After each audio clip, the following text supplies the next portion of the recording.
9 personas, vamos a darles unos minutos. 11.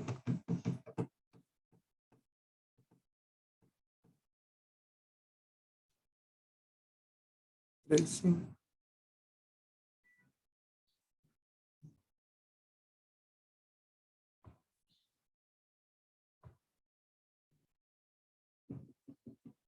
No quiero reír.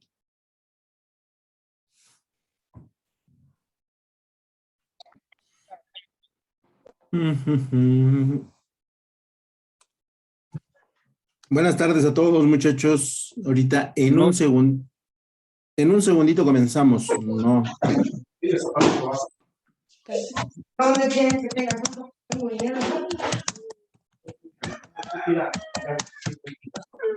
Que no tire la basura ahí.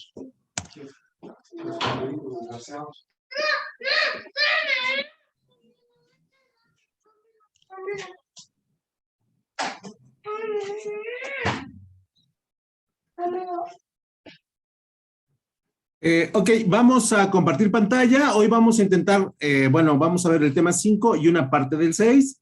Y la otra parte será de tarea para que ya sepan de qué se va a tratar.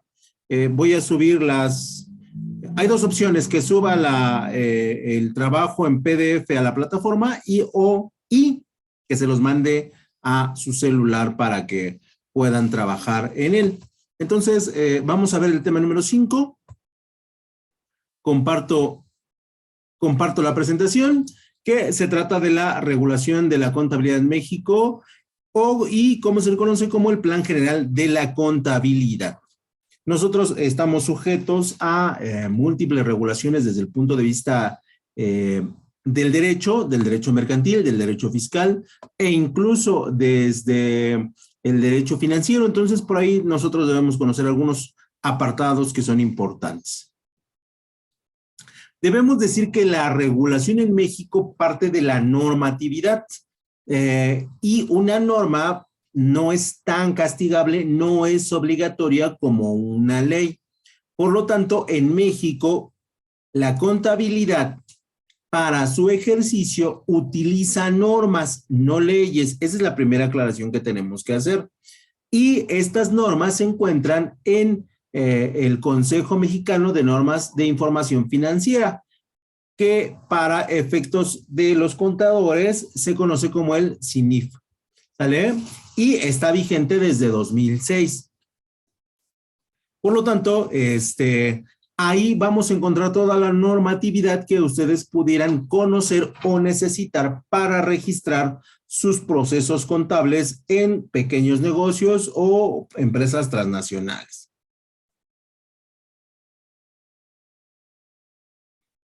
Se me pasó decir que para las CINIF necesitamos lo que se conoce también como las NIF, que las NIF son las normas internacionales de información financiera, ¿sale? Entonces, no confundir las CINIF con las NIF, que son elementos diferentes.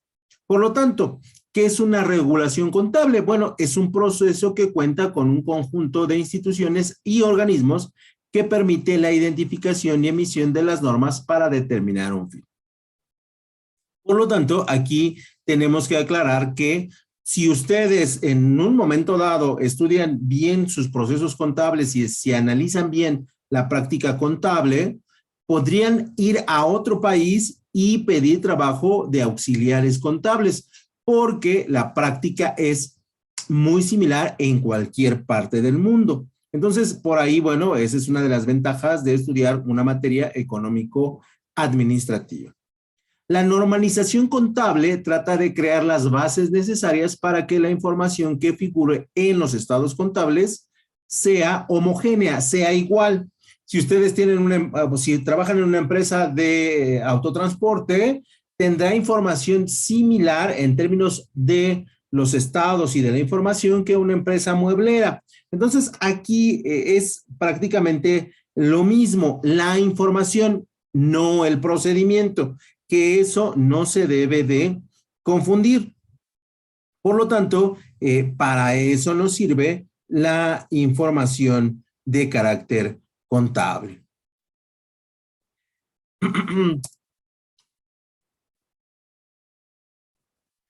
Las iniciativas de la normalización o de las normas aplicables a la contabilidad se dividen en varios elementos. El primero es el carácter privado, donde el proceso de normalización no tiene carácter obligatorio, pero su desarrollo, su aplicación, le da un valor agregado a las empresas que siguen las normas de la contabilidad normalmente aceptada o legalmente aceptada. ¿Sale? Entonces, ojo, la contabilidad en términos de las normas no son obligatorias, pero su cumplimiento hace que haya confianza en los procesos que llevan a cabo dichas empresas. Después viene el carácter público, donde la normalización se desarrolla mediante leyes obligatorias en función de los cumplimientos en términos laborales, en términos políticos y en términos administrativos. ¿Vale? ¿Qué quiere decir esto? Que cuando a nosotros nos pagan la nómina y la registran contablemente, es un cumplimiento de ley laboral. Cuando nos solicitan un estado financiero, es de carácter administrativo, y cuando pagamos nuestros impuestos como empresa, es de carácter político. ¿Sale? Entonces, seguimos las normas y esas normas nos hacen cumplir las leyes vigentes en cada uno de los países.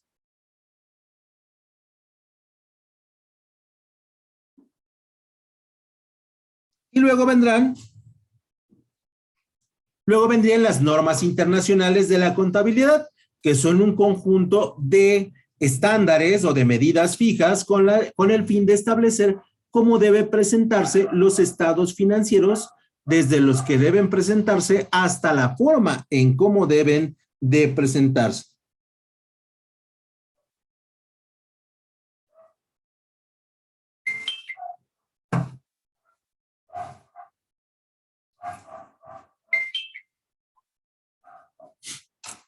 Me están preguntando los muchachos de segundo que si tienen problemas con su plataforma y ya habían hecho el examen y se los vuelve a pedir. Entonces, perdón por la interrupción. ¿Vale?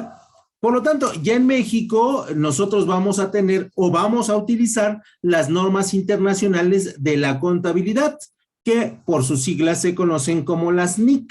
Las NIC son 32 reglas, o 32, perdón, normas, que van a dar cumplimiento a la contabilidad prácticamente en cada uno de los aspectos del proceso contable. Y esto implica que, por ejemplo, aquí solamente vamos a mencionar algunas. La NIC número 1 nos va a sugerir cómo presentar los estados financieros, desde su regulación, desde su encabezado, desde la información que debemos poner. La norma número 2 va a trabajar sobre la existencia de los inventarios y nos va a dar una guía sobre las prácticas y determinación de los costos. La norma internacional número 7, que habla del estado de flujo de efectivos, que eso en materia de segundo cuatrimestre vamos a estarlo viendo muchísimo, donde vamos a requerir el suministro de información sobre los cambios históricos y del efectivo que maneja la empresa. La norma internacional número 8, que habla de las políticas contables, los cambios en las estimaciones contables y los errores, porque en cualquier proceso contable estamos sujetos a un error, a una falla o a una omisión. Después viene la norma internacional número 10, que son los hechos posteriores a la fecha del balance, y el objetivo de esta norma es prescribir cuando una entidad debe ajustar sus estados financieros por hechos ocurridos después del periodo en el que se informa. Y esto sucede en otros países porque en México la obligación es presentar el balance general al 31 de diciembre del año en curso para que no haya hechos posteriores, pero repito, estas son normas internacionales. Y después la norma internacional número 12, que son los impuestos sobre las ganancias, que en cada país nosotros debemos de pagar por el hecho de generar bienestar a la población y a la empresa, ¿no? Y entonces, por ese hecho, siempre vamos a tener que pagar impuestos. Después vendría la norma internacional número 16, donde estamos hablando de lo que es la adquisición, compra y adjudicación de terrenos, edificios y empresas ya desarrolladas, y cómo es que tenemos que registrarlos en el patrimonio o en el capital contable de la empresa. ¿Vale? Porque hay empresas que compran otras empresas, eso es una práctica muy común, ¿no? De hecho, las grandes empresas como Amazon, como Apple, como bueno, la división de Xbox que compra empresas de videojuegos para no dejarle juegos a PlayStation, es lo que ocurre. ¿Sale? Y luego ya vendría lo que es el Plan General de la Contabilidad, donde el plan es un documento que contiene el listado de cuentas manejadas por una empresa o institución. Estas cuentas deben estar ordenadas y codificadas de forma sistemática para facilitar la contabilidad. Por lo tanto, en el plan va a venir el objetivo de la contabilidad, va a venir las cuentas que utiliza la empresa para registrar sus operaciones, y nos va a decir en qué casos y bajo qué circunstancias cargamos o abonamos a la cuenta. Esto siempre y cuando, bueno, tengamos una empresa a la cual se le ha diseñado la contabilidad previamente. También dentro de los planes generales de la contabilidad, nosotros debemos tener los principios de la contabilidad generalmente aceptados, que nos son una guía sobre de los cuales nosotros vamos a registrar cada una de las operaciones que se den en la empresa. También vamos a determinar qué normas internacionales de contabilidad vamos a seguir y qué otras no se aplican en el país en el que estamos. También vamos a establecer el código de comercio vigente sobre el cual nosotros desarrollamos la actividad contable o la actividad de la empresa. Y después vamos a establecer las exigencias de la contabilidad en relación a Hacienda, a gobierno y a todas las instancias correspondientes que nos soliciten el pago o requerimiento gubernamental.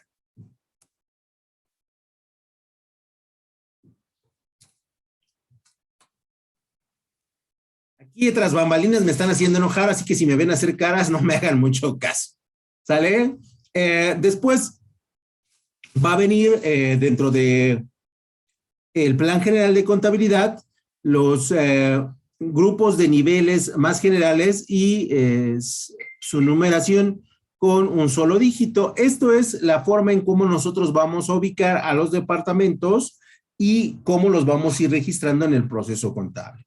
Muy simple, la dirección general, número 1, dirección de recursos humanos, número 2, dirección de mercadotecnia, número 3, y así sucesivamente. Esto ya después se le va a dar el 1.1, pagos provisionales, que serían los pagos provisionales que hace la dirección general, 2.2, pago de nómina, que bueno, es evidentemente recursos humanos vía nómina, y así nos iríamos en el catálogo de las cuentas. También dentro de los niveles y la numeración de los diferentes departamentos dentro del Plan General de la Contabilidad, tenemos que poner cómo la empresa se hace de financiamiento, si es que vende, si es que renta, si es que compra y vende, si es que se dedica a, no sé, por ejemplo, comprar autos chocados y restaurarlos y venderlos como nuevos, etc., ¿no? Es un ejemplo. También vamos a tener en nuestro Plan General de Contabilidad lo que son los bienes y derechos más representativos de la empresa, como son terrenos, edificios, maquinaria, equipo de transporte, equipo de cómputo y alguna que otra proyecto de investigación, algún producto que sea exclusivo de nuestra empresa y que tengamos los derechos de explotación del mismo. También tendremos que establecer los parámetros para las materias primas y determinar cómo vamos a trabajar en nuestro inventario. Si vamos a entrar por PEPs, que son sistemas, por webs o por promedios. Y eso no se preocupen que a lo mejor ahorita no le entiendan, no le agarren mucho la onda, pero lo vamos a ver más adelante. ¿Sale? En nuestro plan, en nuestro número 4, dentro de nuestro plan general de contabilidad, vamos a tener que establecer todo lo que son los acreedores y los deudores que trabajan con nosotros, que son los que nos traen las materias primas o son a los que les vendemos los productos terminados. Después vamos a establecer en el número 5 cuáles son las cuentas financieras a corto, a mediano y a largo plazo. ¿Cuál es nuestro, en caso de tener un departamento de tesorería, qué funciones va a tener? También dentro del plan general de la contabilidad nosotros vamos a trabajar lo que son las compras y los gastos, cómo dividirlos y cómo estructurarlos dentro de la empresa. Por lo tanto, tener un plan general de contabilidad sí es un trabajo bastante arduo que no necesariamente, bueno, cualquier contador puede hacer, sí se necesita cierto nivel de habilidad y de experiencia para poderlo realizar. Después, en el número 7, lo que tiene que ver con las ventas y los ingresos, cómo registrarlos, cuándo registrarlos y por qué registrarlos.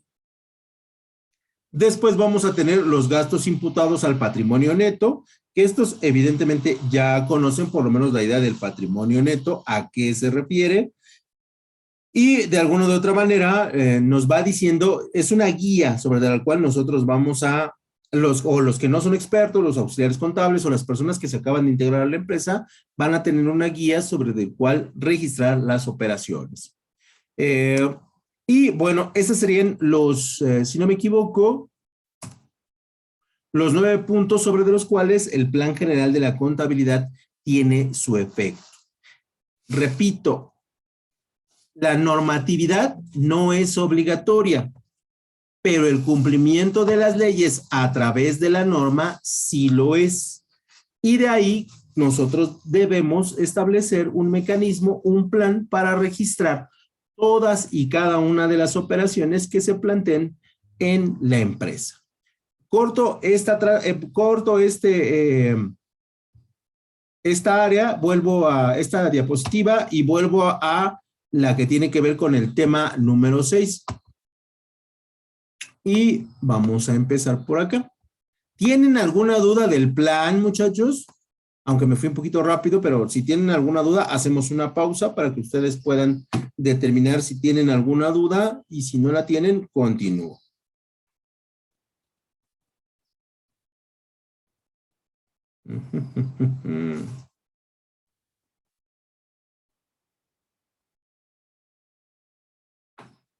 Ok, creo que no tienen ninguna duda. Entonces, comenzamos nuestro tema número 6, que tiene que ver con los ingresos y los gastos, que se conoce como el resultado de la empresa, y estamos hablando del tema número 6.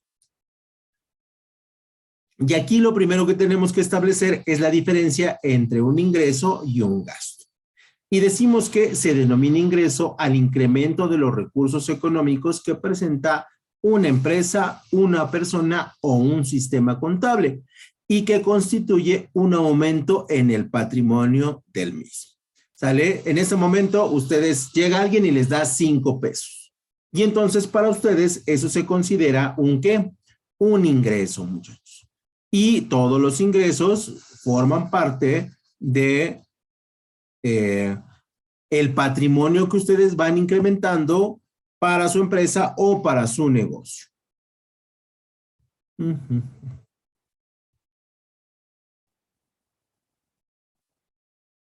Y el ingreso puede clasificarse en distintas categorías, como son los ingresos públicos, que estos son los que los gobiernos generan para desarrollar obra pública o programas sociales, como por ejemplo tendríamos las becas a los estudiantes o la ayuda a las personas de la tercera edad. Esos son ingresos públicos que se generan a través del pago de los impuestos. Después tendríamos lo que son los ingresos privados, que son los que generan las personas y al reunirse y formar sociedades, bueno, le aportan a la empresa y empiezan a desarrollar productos y servicios. Y luego tendríamos los ingresos ordinarios, aquellos que se obtienen de manera consuetudinaria, es decir, de forma habitual, como son los salarios y los pagos regulares. Cuando ustedes van a trabajar y les hacen el depósito de su quincena, bueno, pues no es otra cosa más que un pago ordinario. Después, si ese pago, una vez que les pagan la nómina, ustedes compran un producto, les cobran el IVA y ese ingreso se convierte en un ingreso público. Cuando ustedes le compran a la empresa, se convierte en un ingreso privado. Entonces, los ingresos siempre van a estar vinculados entre públicos, privados y ordinarios, ¿vale? Y son representativos de, pues, las personas, las empresas y los gobiernos. También tenemos lo que son los ingresos extraordinarios, aquellos que provienen de eventos o acontecimientos imprevistos o inesperados, como la emisión de bonos de los gobiernos, que estos son para cuando tenemos crisis económicas o cuando queremos desarrollar un proyecto que, sobre el cual nosotros no tenemos tanto dinero para poderlo concluir. Luego tenemos los ingresos totales, que es la sumatoria de lo percibido por una organización o una empresa por motivos de su actividad comercial, que es, por ejemplo, el total de ingresos que tuvo una empresa durante un año, que pueden ser altos, pueden ser pequeños o pueden ser regulares.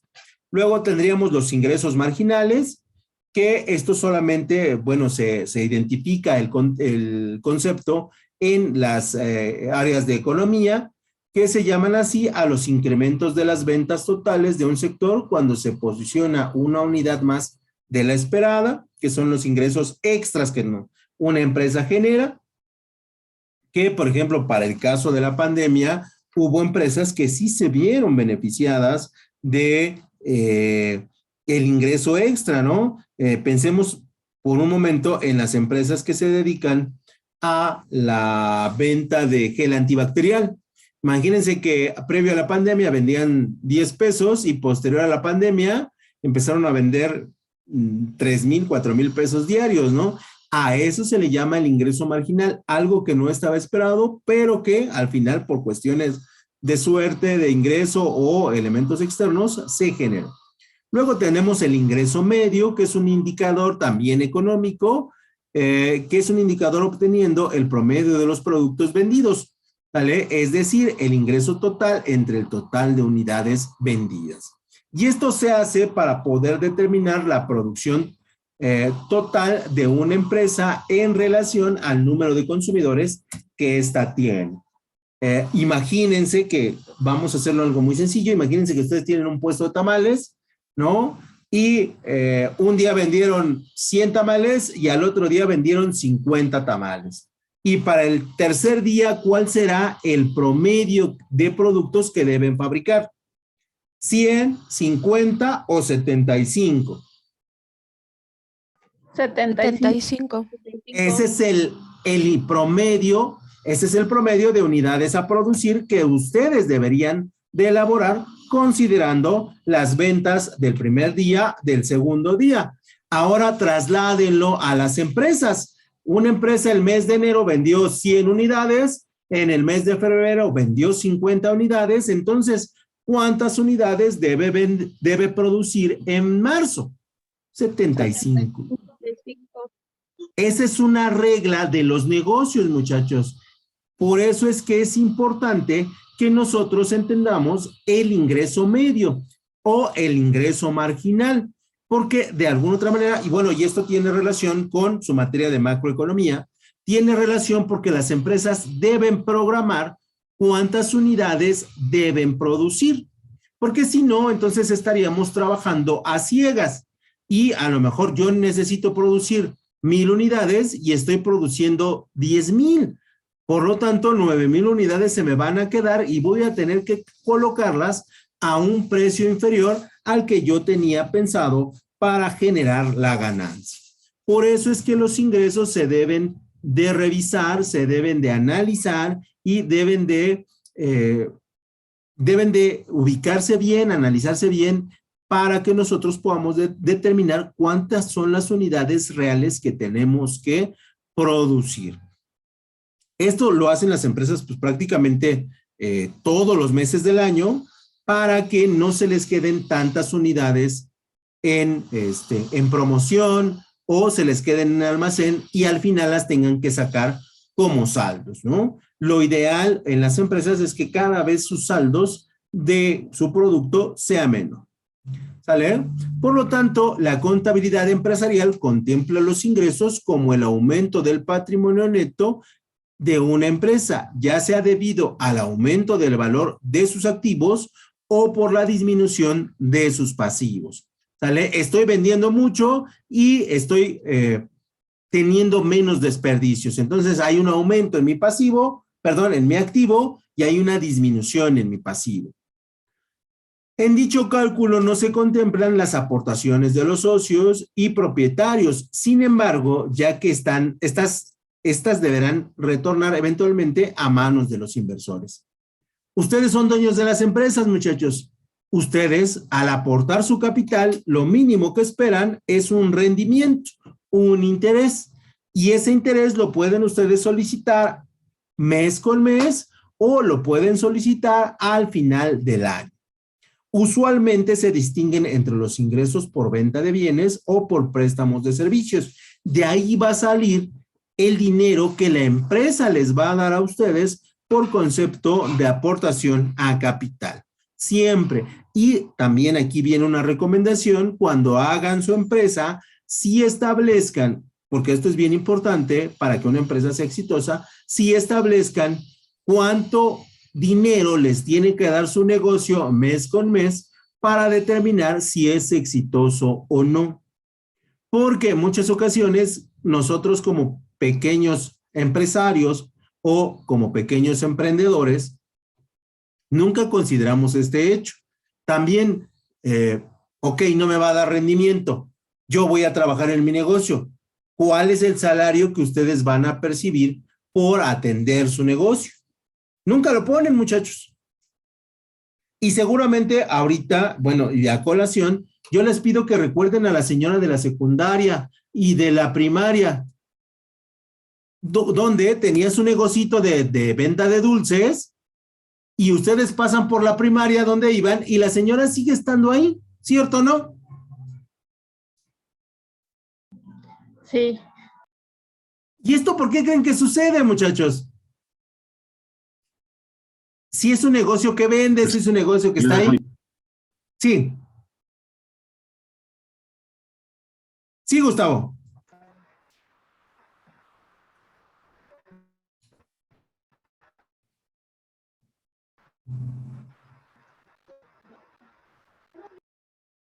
Ya no escuché a Gustavo. Bueno, esto sucede porque la persona, la dueña del negocio de dulces ahí enfrente de la primaria y de la secundaria, no genera un sueldo para ella y por lo tanto los productos que vende normalmente serán a bajo costo.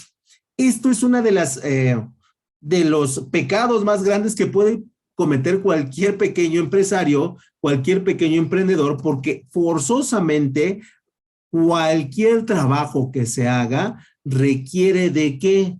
Del pago de una compensación.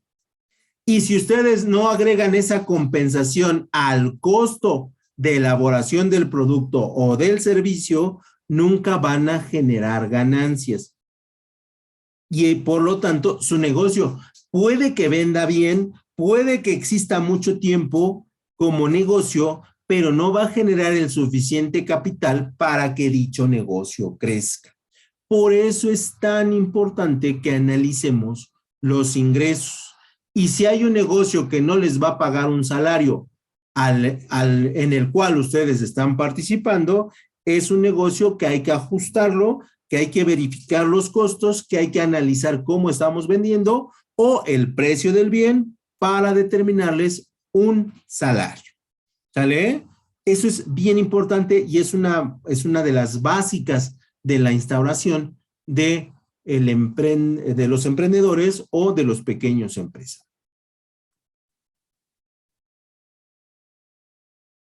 Una vez que dejamos los ingresos, pasamos a los gastos, que ya prácticamente es lo último que vamos a ver. Y hoy nos lo echamos muy, muy rápido.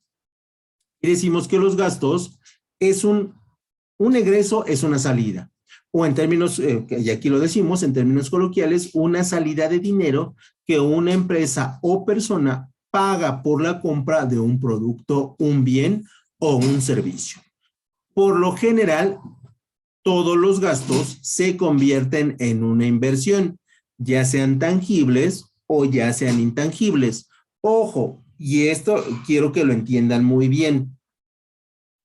Si ustedes gastan en algo, por pequeño que esto sea, les debe dar,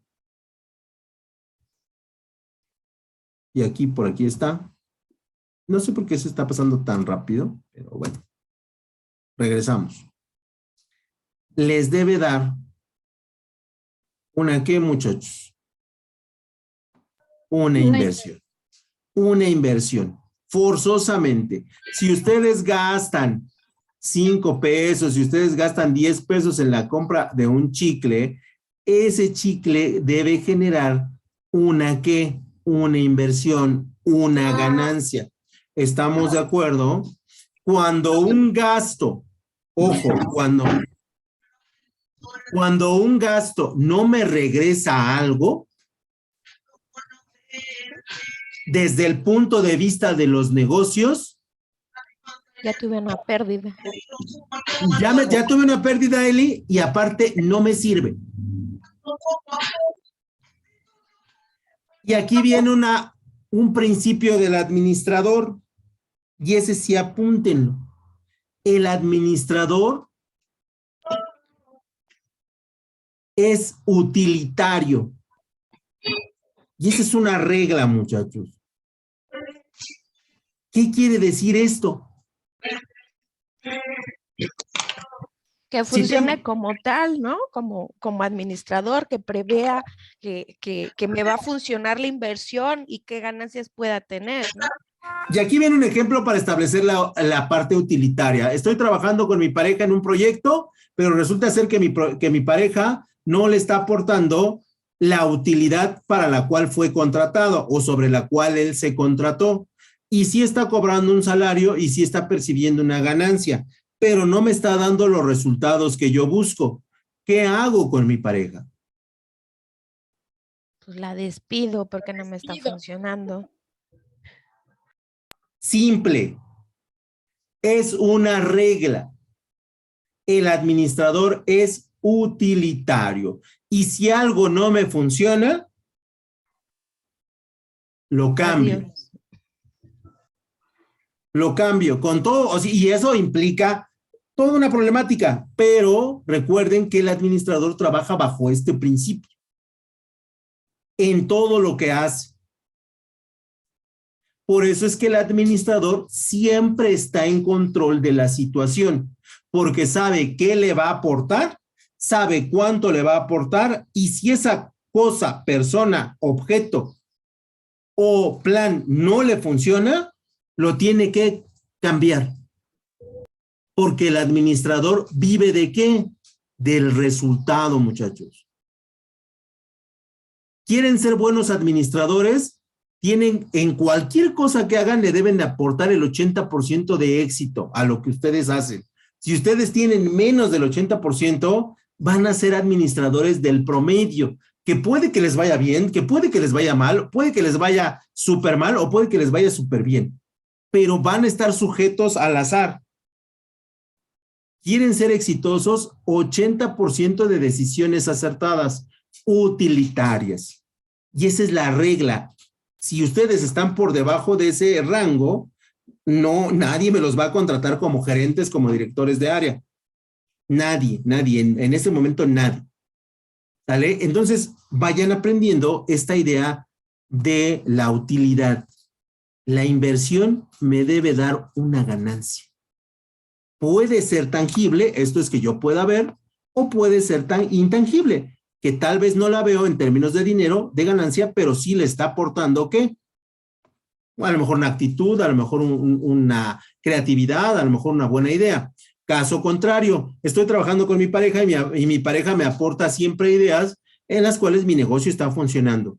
Tal vez no trabaja demasiado en la parte administrativa, pero su generación de ideas vale más que se siente 3 horas a hacer un reporte financiero. No sé si me explique.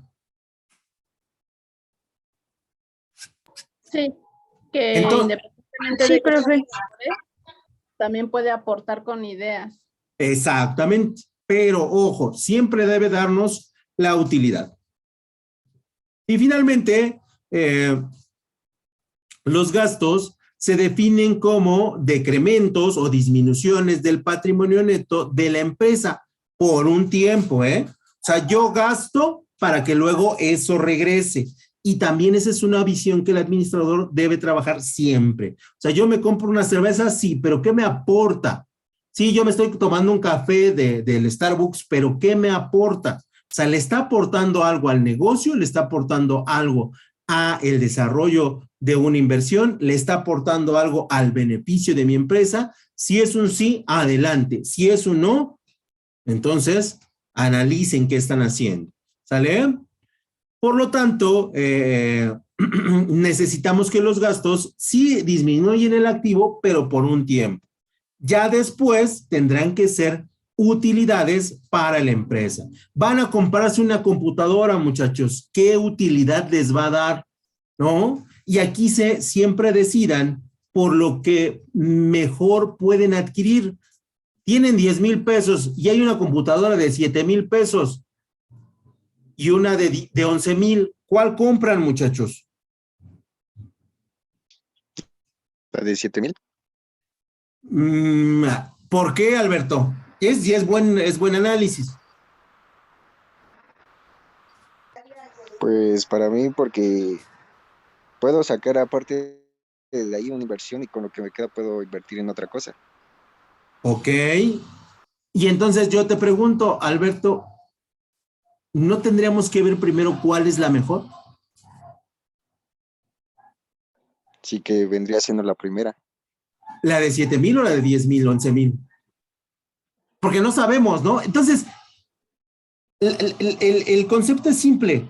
Cada que vayan a gastar, tienen que analizar cuál es la utilidad, para qué la quiero, cuál es la mejor, cuál me va a dar más rendimiento. Y sí, Alberto puede tener la razón, tal vez la de 7,000 sea la mejor en función de para qué la necesito. Y es ahí donde el administrador se vuelve ¿qué? Se vuelve utilitario. Siempre, muchachos, y esa es también regla, siempre analicen para qué me sirve, por qué me sirve, para qué la requiero, cuánto me va a servir, para cuánto tiempo la necesito, y bajo esa perspectiva, de verdad que van a tener mucho éxito en su carrera profesional y aparte personal. Y los gastos, ya para finalizar, deben estar reconocidos en el Plan General de la Contabilidad. ¿Qué es un gasto que está permitido? ¿Qué es un gasto que no está permitido? Que, por ejemplo, para el caso de nosotros, de repente no determinamos qué gastos sí pasan y qué gastos no deberíamos hacer, porque no le aporta nada a la utilidad de la empresa o a nosotros mismos en este caso, ¿no? ¿Dudas, muchachos? Hasta aquí le vamos a dejar porque ya se me va a acabar el tiempo. Y nos queda 1:13, así que si tienen alguna duda, es ahora. No, profesor. ¿No? ¿Queda claro lo de la utilidad? Sí. Sí, ¿Vale? profe. Si el esposo no me da utilidad, Lo despido. hay que despedirlo. Si el novio no me da utilidad, Adiós. Ay, adiós, con la pena, ¿no? Digo, no es personal, son negocios. ¿Sale? Y en los negocios hay que ganar. Y no perder. Esa es regla, ¿eh? Cuídense mucho. Buen fin de semana. Gracias. Gracias. igualmente, Descansen. gracias. Hasta luego. Hasta luego, profe. Gracias. Hasta luego, gracias.